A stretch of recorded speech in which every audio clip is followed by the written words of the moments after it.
Ok, muy buenas tardes. Estamos aquí en el corazón de Boyle Heights, en la Plaza del Mariachi. Y quise venir a visitar al señor Carlos y hacerle una pequeña entrevista de cómo es que ha llegado aquí a tener un solo sol, ya que es una persona latina, salvadoreña, migrante, luchador por la comunidad y un buen servicial, un gran ser humano, creo yo. Y pues, don Carlos, ¿cómo es que usted llegó aquí a Estados Unidos? ¿Cómo es que llegó aquí a Boyle Heights? Yo soy originario de El Salvador, como dice usted. Llegué acá en 1980, eran finales de 1980. Creo que era noviembre 30. Y allá como por los primeros meses empecé a estudiar inglés. Y como al año, más o menos, los 6 meses, ingresé a un community college donde estuve estudiando cursos preparatorios para ingeniería, pero realmente eran cursos de ciencia y de matemáticas.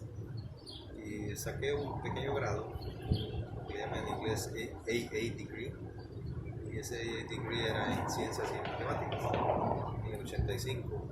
En ese mismo año me cambié a la Universidad de Cal State Long Beach, y ahí continué estudios de ingeniería mecánica. Me gradué en 1988. Y ya estaba trabajando unos cuantos meses antes de graduarme como ingeniero. Estaba trabajando en una empresa que hacía print tray, que es era la tela de fibra de vidrio que se impregnaba de resina, y esa es la que se utiliza para los diferentes boards de lo electrónico, ¿verdad? Entonces ahí hacíamos el printed circuit, y era todo un proceso de fábrica. Ahí aprendí, ahí fui el que implementó un montón de procesos que se le llama SPC, Statistical Process Control, que son controles estadísticos del proceso de manufactura. Y en ese proceso de manufactura podía ver de qué manera se hacían la parte mecánica e incluso química de todo el proceso. Y pues hice mis primeros pininos como ingeniero en diferentes ámbitos, no nada más en el del control de calidad del producto que se estaba haciendo, sino que también modificando procesos para hacer un mejor producto. Y me gustó andar con los libros teóricos debajo del hombro y aplicando lo práctico. Se dio la oportunidad a los meses de liderar el montón de cambios que había que hacer dentro de la fábrica. Estaba pues trabajando como ingeniero de planta, y los cambios eran a nivel medio ambiente, y mi currículum de ingeniería mecánica no tenía nada que ver con el medio ambiente, era más maquinaria. Entonces les dije de que tenían que darme entrenamiento, y sí, me dieron entrenamiento, cursos intensivos que yo tomar a UC Irvine. Y pues ya estuve preparado para poder hacer varias cuestiones a nivel administrativo del medio ambiente dentro de la fábrica. Y sí les di, pude. Y luego más adelante vi de que había muy buena oportunidad para el futuro en cuanto al medio ambiente, y contesté a un pequeño anuncio en el LA Times, tan pequeño como el grosor de mis dedos, y me llamaron, y lo que buscaban era un ingeniero mecánico y al mismo tiempo técnico. Y ya me sentía fuertecito porque ya había hecho varias cositas como ingeniero de planta aquí en mi primer trabajo. Y pues me tomó el jefe que se convirtió en amigo y gran mentor técnico, Sam Handler, y con él empecé a trabajar y a hacer un montón de cambios nuevamente de los diferentes procesos que ellos ya tenían de varias plantas de tratamiento de aguas contaminadas de los mantos acuíferos. Esto era a nivel de contaminación de hidrocarburos. ¿Y todo era aquí en California? Era aquí en Los Ángeles, sí. Oh, en Los Ángeles. Aquí en Los Ángeles. Y así fue como de poco en poco, de mucho en mucho, me fui convirtiendo en lo que en la industria se le conoce como ingeniero en remediación. Ingeniero en remediación. Remediación pues del medio ambiente, de los suelos y de los mantos acuíferos. Entonces, y son los diferentes, la gente los ha visto en las gas stations, en las estaciones de servicio, que han removido tanques y de repente ponen un montón de equipo para limpiar los derrames que pudo haber habido ahí por razón de los tanques que existían, o en el punto donde se bombea a los carros el combustible, ahí también hay derrame. Entonces todo eso se le hace, trabajé mucho con geólogos, los geólogos hacen un montón de muestreos. Aquí en la plaza, en la esquina, han hecho muestreos y pronto van a estar excavando y removiendo los químicos de derrames que sucedieron probablemente en los 30, 40, 50, 1940, 50, ¿verdad? Y luego va a haber un edificio nuevo, y eso es lo que ha sucedido en un montón de esquinas por toda acá la ciudad. Pues a eso me dedicaba. Allá a los años trabajé ya en compañías un poco más grandes, Bechtel Corporation, Jacobs Engineering, o sea, y en proyectos más millonarios, o sea, durante el tiempo de Clinton, se desarrolló algo que le llamaron Navy Clean. Y menciono eso porque la mitad de mi carrera como ingeniero de medio ambiente, o más bien ingeniero de remediación, estuve limpiando bases militares aquí en el sur de California. Y proyectos grandes, o sea, en Guillermo, camino a Las Vegas, en Barstow, ahí diseñé el sistema más grande que haya hecho, que era de 10 millones, tanto como el diseño como la instalación, y lo hice en 2 compañías distintas.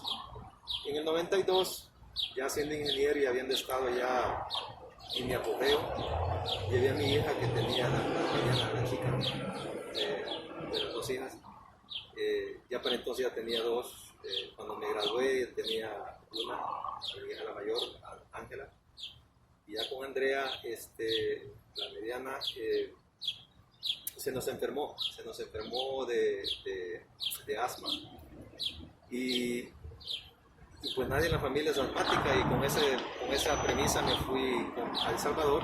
Allá me vio una turista, a ella y a mí,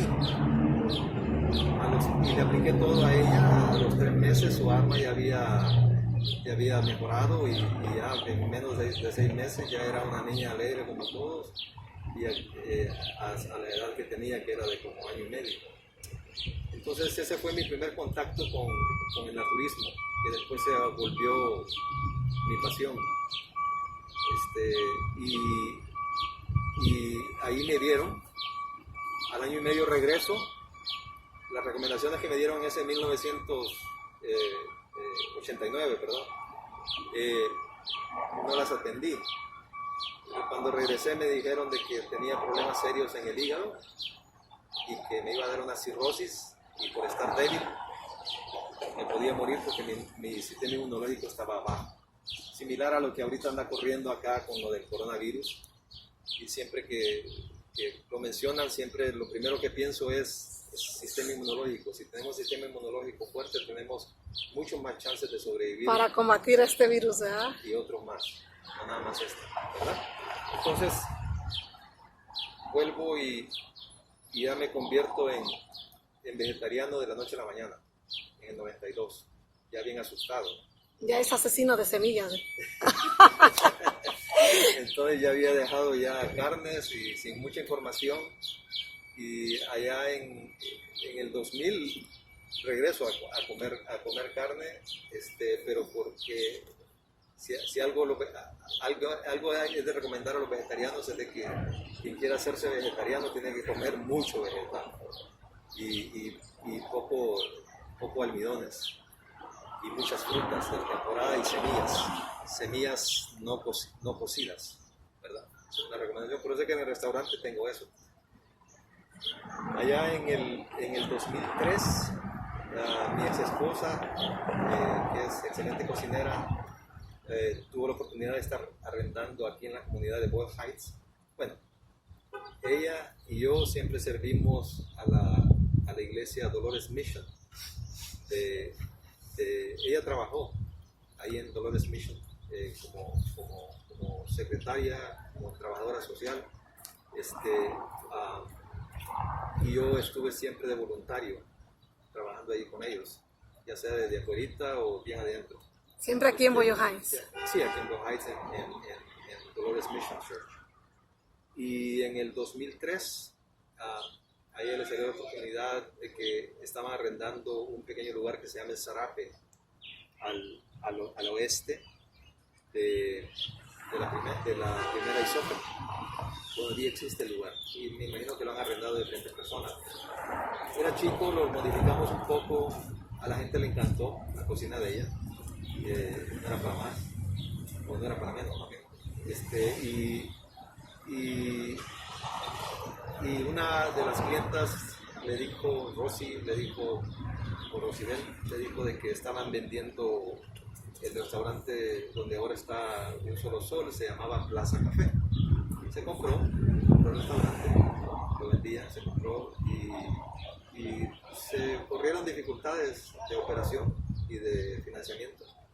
Y ella decidió, junto con el sacerdote amigo de ella, Greg Boyle, convertirlo en Plaza Café. Idea que entre ellos ya tenían desde hace mucho. ¿Y qué hacía Plaza Café? ¿Por qué Plaza Café o qué hacía Plaza Café? Plaza Café era un café que estaba donde estoy ahorita yo, y básicamente era un café de comida, de sándwiches, normal. ¿Cómo se llama? A los 6 meses más o menos le cambiaron el nombre a Popular Café, ¿verdad? Ya bajo el auspicio de Homeboy Industries, ¿verdad? Ya lo corría Homeboy Industries, la non-profit Homeboy Industries. Pero yo ya no tenía nada que ver con ello. Ya me había salido por la puerta de atrás el día de su inauguración y desde entonces no llegué. Ya había un proceso de divorcio con ella y eventualmente pues nos divorciamos con papeles y todo. Pero allá como en el 2008 me mandó un email, recuerdo, una noche. Terminamos hablando por email y acordando de que venía a recoger la llave al día y fui a recogerla y me dio las llaves y me dijo, ahí están las llaves para los hijos. Y desde entonces estoy ahí en lo que ahora es Un Solo Sol. No abrí, del 2008 al 2010 no abrí la parte de enfrente. ¿Cómo lo hacía entonces? Hacía catering a las escuelas. En el 2005, ya cuando había el proceso de divorcio, en el cuarto de mi casa, en mi dormitorio, y una computadora, me registré con todo el gobierno federal, el estatal y el local, y los gobiernos locales, para asentar lo que iba a ser Un Solo Sol Food Services.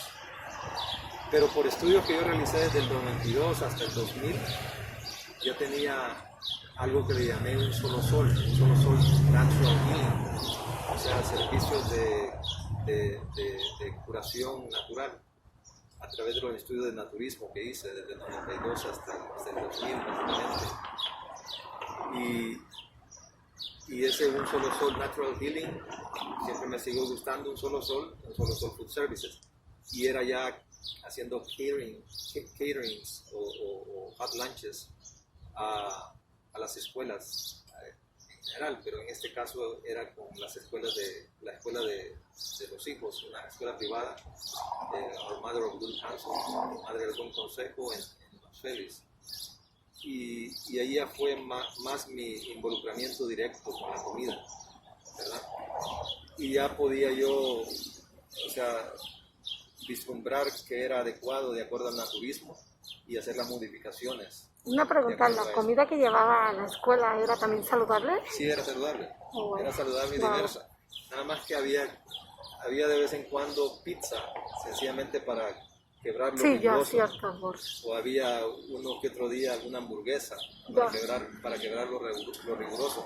Pero los mismos niños admitían de que la comida es saludable, Y eso es muy importante porque ve que normalmente, pues usted sabe que en las escuelas no es la comida saludable y hay muchas situaciones de que pues ya vienen las enfermedades, no cuidarse, como ahorita esta situación que estamos pasando del virus. Si nos tenemos protegido el sistema inmune, nuestra nutrición, pues caemos en este tipo de enfermedades. Si estamos bien fuertes en el sistema inmune, si estamos fuertes en nuestro organismo, pues el virus no nos va a hacer nada, pero desgraciadamente yo también ando con lo de las escuelas y no hay una nutrición buena para nuestros hijos en las escuelas. Sí. Y eso me importó y le pregunto eso, si era saludable la comida. Absolutamente, sí, era saludable. Con toda la intención del caso, además de eso era diversa, porque la idea de un solo sol es diversidad, todo lo que estaba en un solo sol, desde que era natural healing, igual, era todo lo que estaba en un solo sol, es un concepto filosófico y la verdad que un solo sol significa unidad.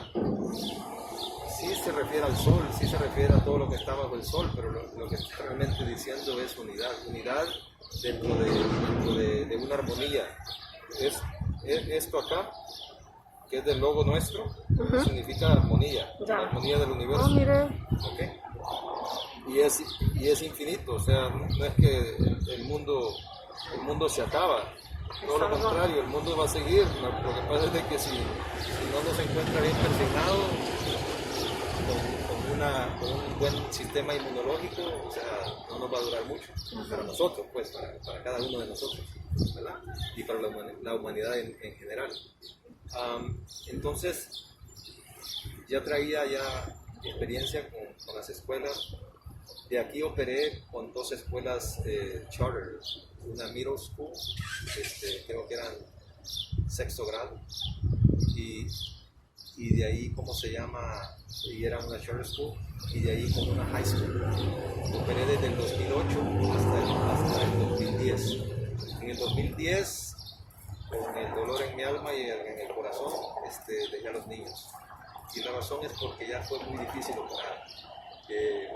Ya estaba en el gobierno estatal Schwarzenegger y había desmantelado bastante el sistema educativo y había habido bastante recorte. Y las escuelas charters estaban teniendo dificultades. Y recuerdo que el único mes que serví en el 2010, septiembre del 2010, que era el año 2010-2011, les tomó ese servicio de un mes, les tomó varios meses, yo creo que fueron 5 meses que me terminaron de pagar.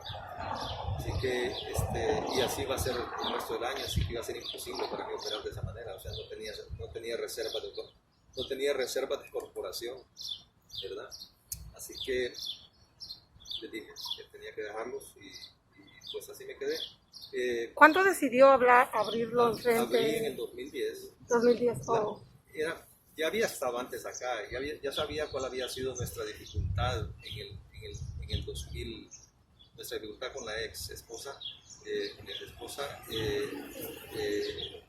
el 2004. Entonces yo sabía de que la construcción de la plaza, la construcción del metro había quebrado la vasta mayoría de negocios de la primera. Entonces yo sabía que iba a ser imposible para mí seguir operando, o sea, volver a lo mismo. Y por eso es que me mantuve con las escuelas lo más que pude. Pretendía abrir esporádicamente, o sea, de poco en poco, pero ya cuando sucedió lo que sucedió con Schwarzenegger fue como aviso, había que salirse de ese programa y entrarle como fuese a la comunidad. Me vinculé con la comunidad, o sea, la cual ya la conocía, o sea, ya habíamos estado acá antes, y fue nada más como anunciar, ¿no?, de que la presencia nuestra ya por la puerta de enfrente, y ya tenía vínculos con varios colectivos de jóvenes acá, y ellos fueron mis primeros clientes realmente. No ha habido desde que botaron un market que había acá muy popular en la plaza, sino que era el rancho, ¿verdad? El rancho, ¿se acuerda? Sí, el rancho. Lo de recordar. Sí, ¿cómo no? Cuando ya lo quebraron, ya todo esto decayó. Todo lo que es la primera decayó, y ¿cómo se llama? ¿Cómo se llama? El tráfico peatonal cayó. Por lo tanto, cosas así como Plaza Café, que fue el que compramos, me imagino que tuvo repercusiones, pero para aquel entonces nosotros no entendíamos eso, y ni yo lo entendía tampoco. Para aquel entonces, déjenme decirles, seguía yo trabajando como ingeniero en mi trabajo regular. En los últimos 17 años fue con el estado de California, y ya fue como regulador ambiental, no fue como diseñador, que era lo que hacía antes. Del 2000 en adelante al 2017 así fue. O sea, diseñador fue en los primeros años. Del 2000 al 2017 fue como regulador ambiental. O sea, que andaba como asegurándome de que las limpiezas se hacían de acuerdo a los requerimientos del Estado. Y ¿cómo se llama? Seguí operando estos negocios que le hablo, de no solo Food Services Catering,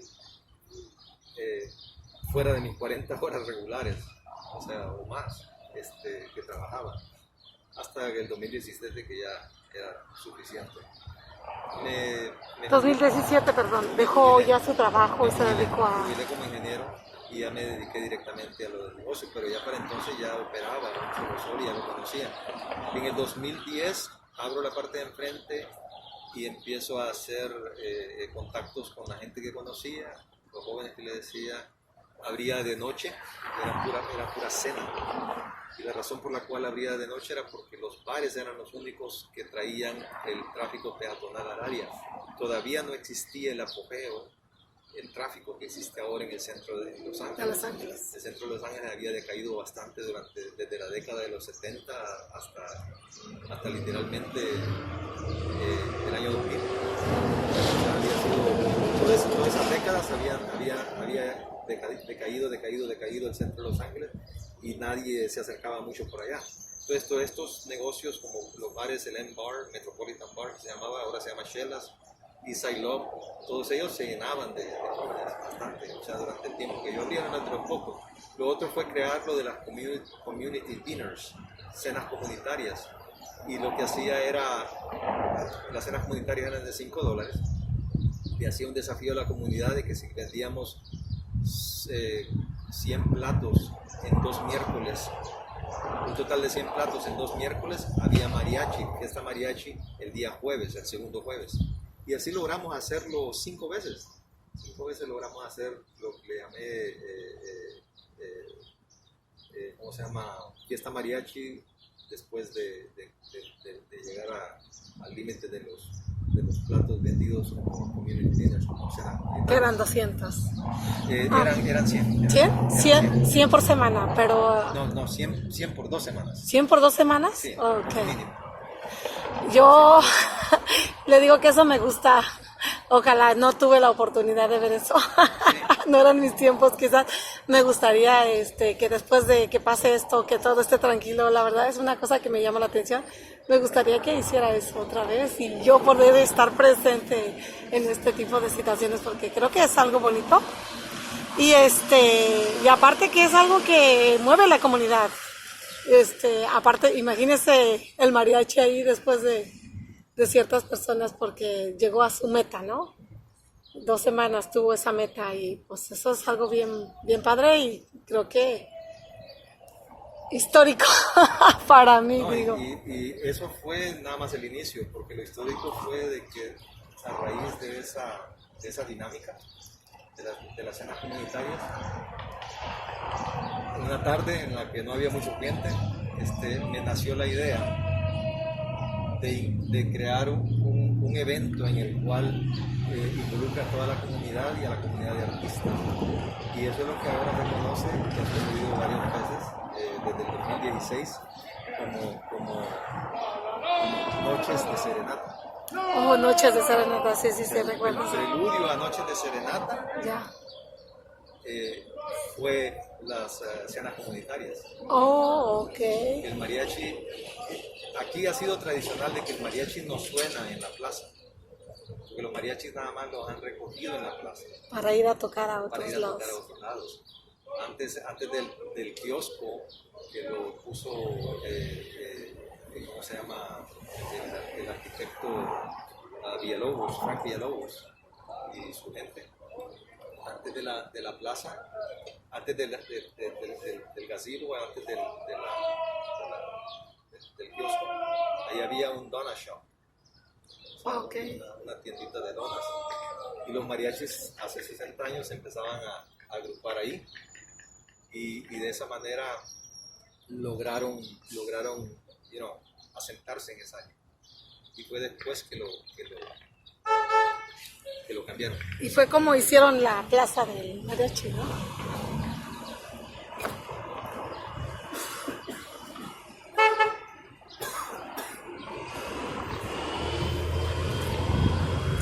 Seca la garganta. Ya sé.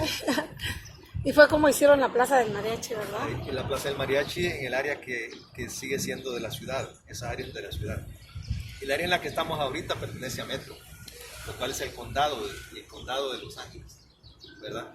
O sea que uno le responde a Metro acá, en esta área donde estamos, y en el área donde los mariachis se mantienen, es el área, es la ciudad. Entonces, pues las cenas comunitarias ayudaron mucho a darnos a conocer. A las noches de Serenata. Ajá, y luego, más adelante, con la relación y dinámica con el activismo que existe mucho en Boyle Heights. Previo a Noches de Serenata, tuve una reunión con María Cabildo. Previo me refiero a años antes de Noches de Serenata, tuve una reunión con María Cabildo. Y recuerdo en la plática que dijimos, o sea, de que los pequeños negocios no son más que una adición a las aspiraciones de la comunidad y que había que fomentarlos. Para aquel entonces yo traía la idea de crear una asociación de negocios. Y así quedó la plática, ¿no? De repente había un muchacho que se llama Aldo, que me estaba llamando a raíz de esa plática con María y estaba siendo empleado por ILAC y nos iba a ayudar a organizarnos. Recuerda que siempre continúo trabajando en mi trabajo regular, para aquel entonces era imposible para mí entonces Aldo estuvo acá haciéndolo como por 2 o 3 años hasta que logró de que fuéramos una non-profit después de varias reuniones, después de 3 años, y nomás hicimos la non-profit al 100. ¿Cuándo es el día de la Guadalupana? 12 de diciembre. 12 de diciembre. El 12 de diciembre creo que se inició el First Street Community Business Association, asentada con el secretario del Estado, la Secretaría del Estado. Y ya eso fue a finales del 15, el 12 de diciembre del 2015, ya en mayo del 2016 tuvimos la primera noche de serenata.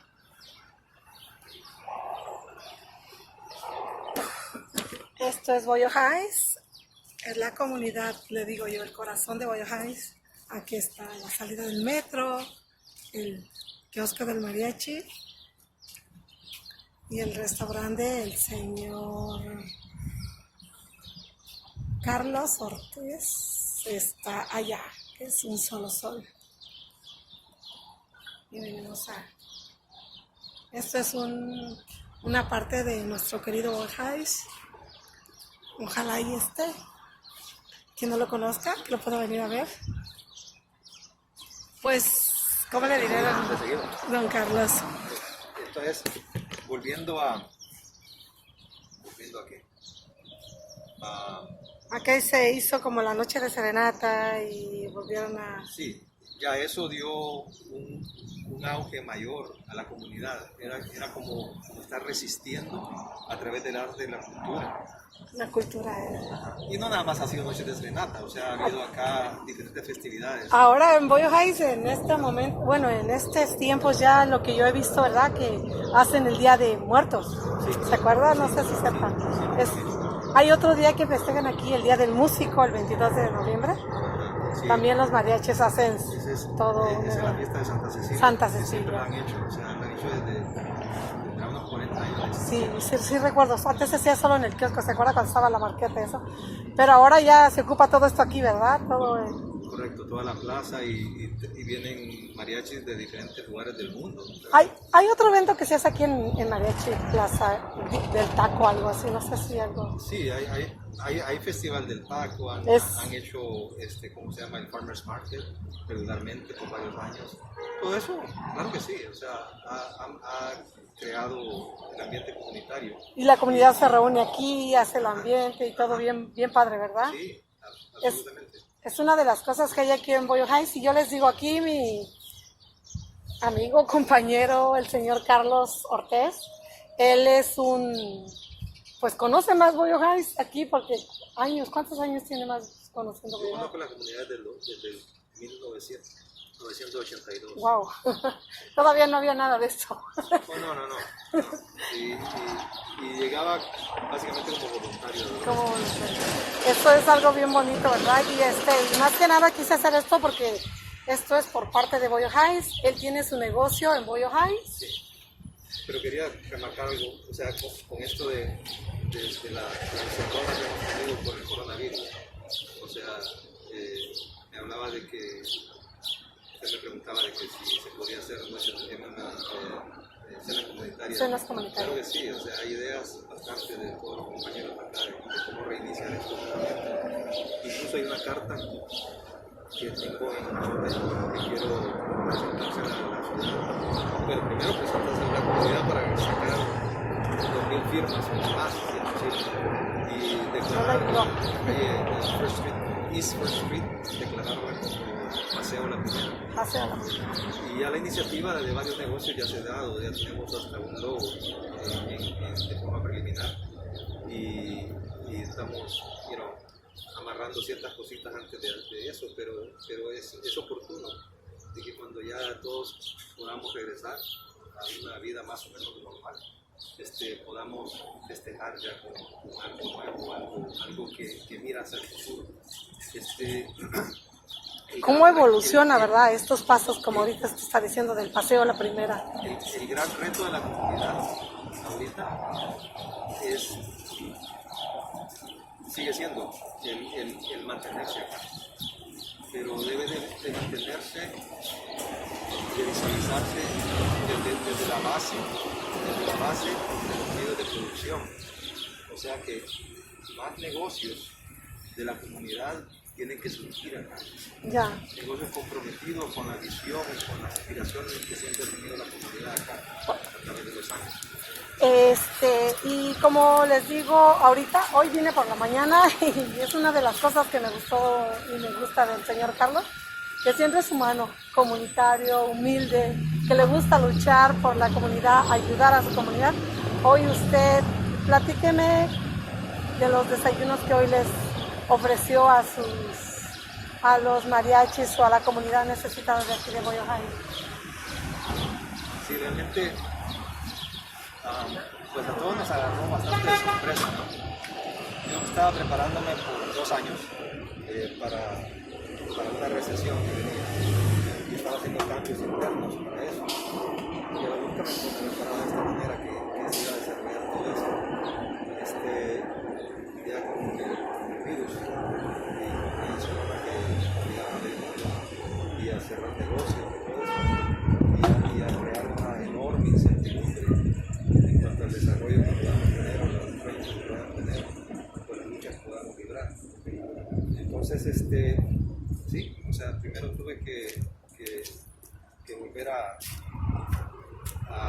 poner los pies sobre la tierra, ubicarme de manera distinta ya que lo tenía esa parte lograda, gracias a la comunidad realmente, porque puse un GoFundMe y con el GoFundMe de estar nada más yo trabajando con una cocinera, pude traer a un empleado más, me faltan 3 más. La mayoría de ellos, con excepción de una persona, una cocinera, han encontrado el sustento, el trabajo, ya sea a través de unemployment por unos cuantos meses o a través de otro trabajo. Pero y también con ayuda siempre de familia y de amistades y de ex compañeros de mis trabajos que todavía tienen sueldos bastante grandes, a pesar de que ya van a empezar a tener furlos, o sea, furlos es cuando les quitan algunos días de trabajo sin paga. Ya el estado de California ya ha empezado a quitar esos días de paga y creo que van a ser 2. Entonces, pero aún así, o sea, han sido muy solidarios y logramos reunir esos $5,000 que ayudó a pagar deudas bastante y a poder mantener el negocio vivo, ¿no? Ya que eso estaba estabilizado. Entonces, empecé a ver, ya tuve oportunidad de liberarme de la parte de enfrente del negocio y poder salir un poco más a la comunidad y ver cómo estaba todo. Y también pensar en la persona, la segunda cocinera que no ha podido regresar. Entonces, con un catering que hemos estado haciendo al área de Pico Union, o más bien Koreatown, el área de Koreatown,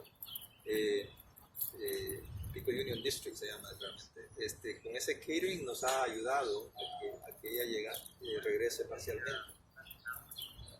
Y con esa experiencia reganada de hacer catering que hacía las escuelas antes, he podido reubicarme y poder hacerle catering a la comunidad en sí.